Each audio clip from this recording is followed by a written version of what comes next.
sudah kontradiksi dalam analisa ini. Ada apa dengan Danu dan Wahyu? Lalu kita ingin mencoba tentang kejujuran saksi Dedi ini. Analisa salam kehidupan, salam sehat, sahabat-sahabat AK, tolong disimak sampai habis biar tidak gagal paham. Mungkin sebagian kita masih menganggap pelaku tersangka Danu tidak jujur. Itu sah-sah saja sahabat-sahabat AK, karena sampai saat ini belum ada kepastian istilahnya. Lalu begini sahabat-sahabat AK, kita akan mencoba memahami Danu ini adalah tersangka ataupun pelaku. Lalu kita kilas balik cerita tentang Danu sahabat-sahabat AK.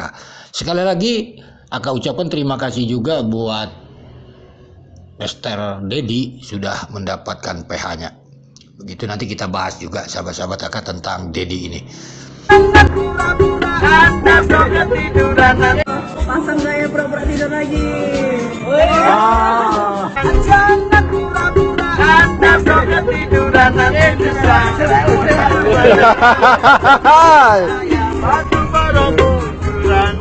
Itu pernah dikirimin Bu ke Paraka Bu, udah kwitansi. Awal tadi kita mendengar sepenggal potongan video. Itu adalah suara Dedi, mantan bendahara. Saudara Dedi mengatakan saat wawancara dengan istilahnya sahabat AK, yaitu saudara Nana. Dia mengatakan yang lainnya misalnya kwitansi itu sudah ada sama Pak Raka. Berarti bukan hanya kwitansi, sahabat-sahabat AK. Lalu mungkin sahabat-sahabat AK bingung siapa itu Raka, Pak Raka. Kata mantan bendahara tersebut bahwa kwitansi juga ada sudah dikirim sama Pak Raka. Pak Raka itu akun Facebook analisa kehidupan. Jadi bukan hanya kwitansi sahabat-sahabat AK. Biar sahabat-sahabat AK paham. Sahabat-sahabat AK tadi ada lagu tidur kan gitu kan, pura-pura tidur. Itu kan kalau kita tahu di awal itu Danu di saat Yosef datang dia pura-pura tidur. Yoris di saat telepon katanya tidur. Kan seperti itu pemahamannya. Lalu sahabat-sahabat AK, Dedi, siapa ini Dedi? Mister, ya bagi AK sih gak asing lagi. Jadi kalau ada yang pamer cerita Dedi di tempat saya di sini, aduh, terlambat gitu. Bahkan AK menganalisa dahulu, Dedi ini adalah saksi yang tidak menguntungkan buat Danu dan Yoris. Makanya tidak dilirik gitu. Bahkan AK sangat semangat dengan Dedi ini, dia katanya tidak takut demi keadilan almarhumah Ibu Tuti. Lah sekarang kok takut gitu pakai PH kan begitu. Tapi inilah proses sahabat-sahabat AK. Tetap AK hargai Dedi ini tentunya sebagai saksi yang banyak membuka cerita AK di publik yang mungkin selama hari ini tidak dilirik sama konten-konten kreator. Biar sahabat-sahabat AK paham saja begitu. Oke, mari kita coba menganalisa. Ini nggak usah dulu tentang ranah sekolah sahabat-sahabat AK. Tentang Danu sahabat-sahabat AK kan seperti itu. Tentang Wahyu, tentang Kosasih sahabat-sahabat AK.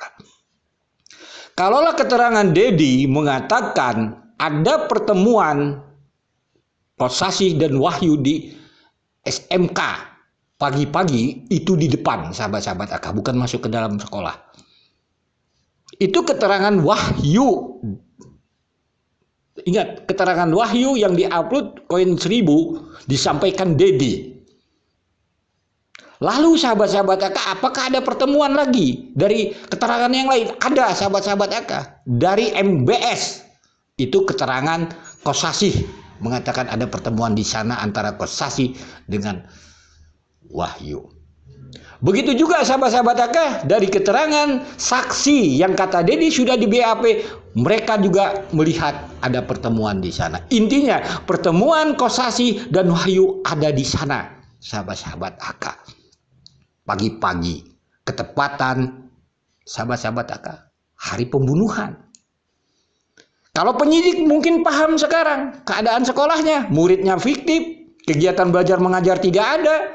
Bahkan di sana saat itu musim Covid, pantaskah alasan untuk sekolah mereka lakukan pertemuan itu? Ini pemahamannya sahabat-sahabat AK. Kan ini AK bertanya dari dulu gitu.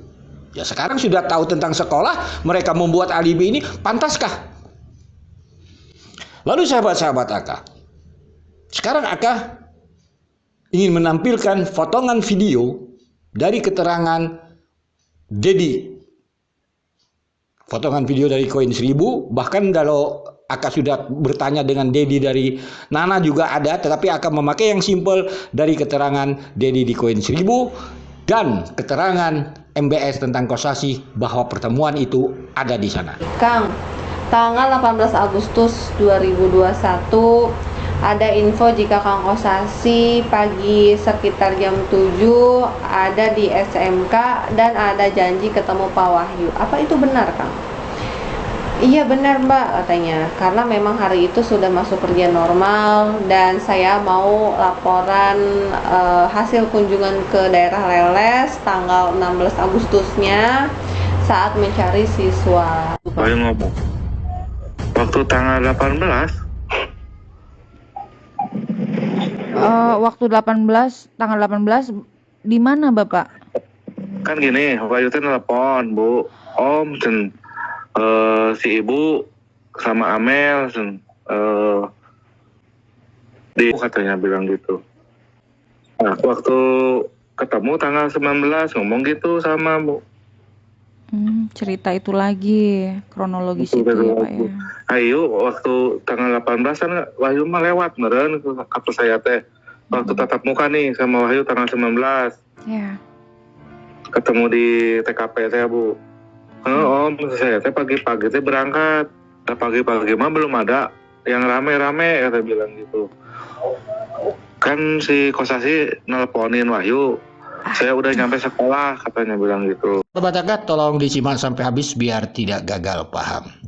Pertama, jelas ada pertemuan Wahyu dan Kosasih di depan sekolah. Di depan ini ya sahabat-sahabat AK.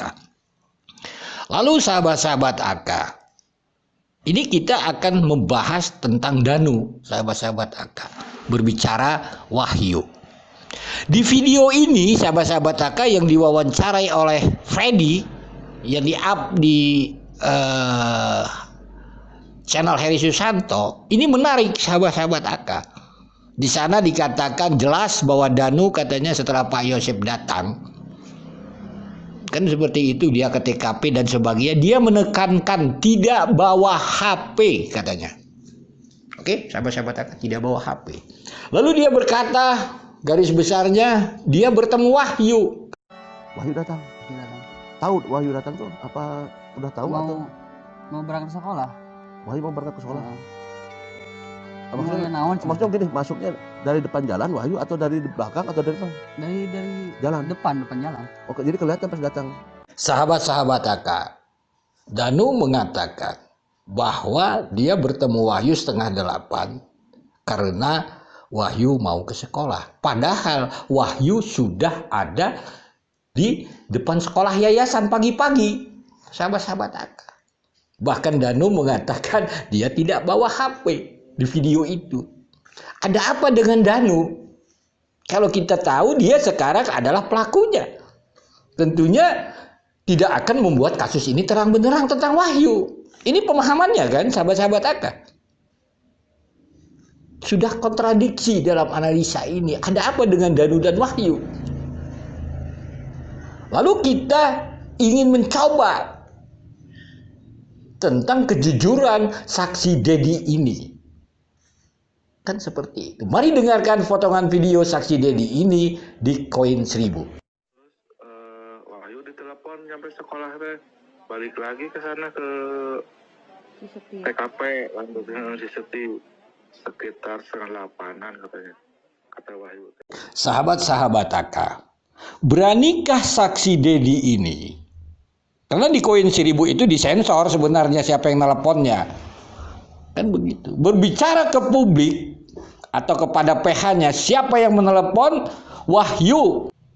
yang sudah di sekolah yayasan pagi-pagi, lalu ditelepon datang ke TKP. Danu mengatakan bahwa dia bertemu 7:30 mau ke sekolah. Ini ada sesuatu, sahabat-sahabat. Kalaulah Danu sebagai pelaku, kita ketahui sekarang sebagai tersangka, tentunya dia pasti tidak akan membuat kasus ini terang benderang terhadap Wahyu ini. Kan? Hanya itu kita minta kepada si Dedi ini berani tidak jujur ke publik siapa yang menelepon Wahyu sehingga dia ke TKP. Danu membuat alibi dia tidak bawa HP. Ini sahabat-sahabat AK. Ini yang agak bilang sebenarnya kasus ini simpel. Danu siapa? Operator sekolah. Wahyu siapa? Kepala sekolah. Kosasi siapa? Pegawai sekolah. Mereka ada pagi-pagi, sahabat-sahabat AK beraktivitas di hari kejadian pembunuhan. Apakah ada sangkut pautnya? Ya ini ya harus penyidik mendalami ini gitu. Kan? Ini sahabat-sahabat AK analisanya seperti itu. Jadi AK bilang itu hanya berharap kepada Dedi ini gitu. Beranikah dia mengatakan, ya nggak tahu kalau sekarang dia jadi penyakit lupa ya, kita nggak ngerti ya. Atau dia bilang nggak tahu dan sebagainya. Kita nggak tahu. Siapa yang menelepon Wahyu sehingga dia datang ke TKP? Kenapa Danu mengatakan 7:30 Wahyu mau ke sekolah? Padahal Wahyu Kosasi ada di sana pagi-pagi. Ini pertanyaan-pertanyaan yang belum terungkap sahabat-sahabat AK. Tetapi AK sudah memahami di wawancara terakhir ini dia menekankan tidak bawa HP. Dedi bisa menjawabnya. Siapa yang menelepon Wahyu sehingga Wahyu datang ke TKP. Hanya segitu sahabat-sahabat AK. Ya kita cukupkan sekian dahulu sahabat-sahabat AK. Substansinya ini kita hanya menganalisa sahabat-sahabat AK. Tentunya kita berharap saudara Dedi berani jujur. Sekian dan terima kasih. Mohon maaf bila ada kata-kata yang salah.